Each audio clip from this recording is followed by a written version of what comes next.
I'm not taking an exact count, but somewhere in the neighborhood of probably 90% of the coaches that come through our organization and are now trained are either neurodivergent themselves or the family member. Now, to the question of the most impactful story, there was a young girl. She was on the younger age for coaching. She was about 13 when she first came to me. And she was having a great deal of difficulty with social anxiety and with communicating with other people in a social setting.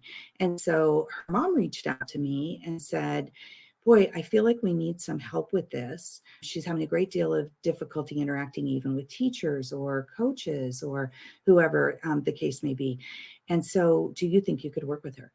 And my answer to that was, I think I can work with her, but it's going to depend on what she wants to do about this.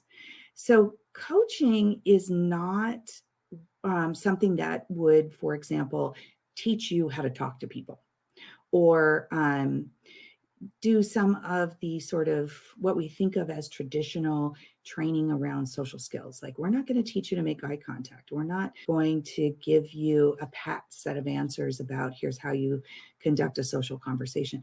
Instead, coaching is a process of really deep listening to what's happening with the individual and then helping them figure out what they want to do about the situation.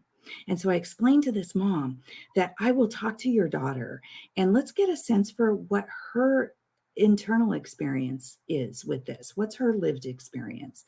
And then let's see what she wants to do.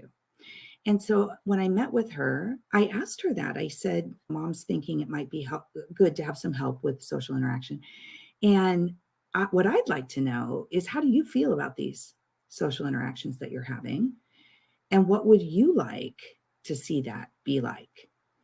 And her answer to me was that they're super uncomfortable to me. It's just awful, but I would like to get good at it. And my response to her was, okay, so there's two scales there. One scale is get good at it.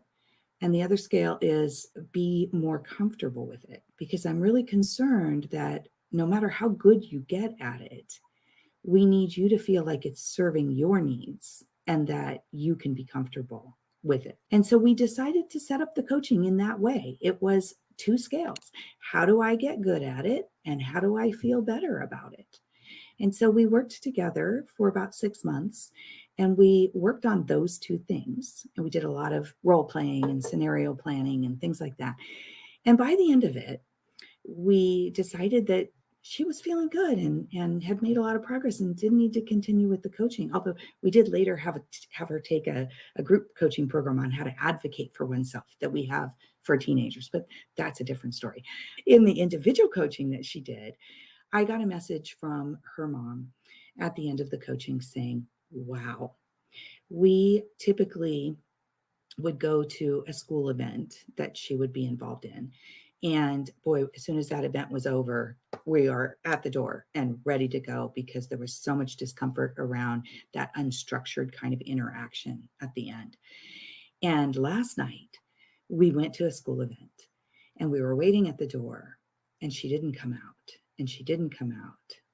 And we finally went in and here she was cleaning up after the event with all the other students, laughing, putting chairs away, doing what the students were asked to do, and having a good time.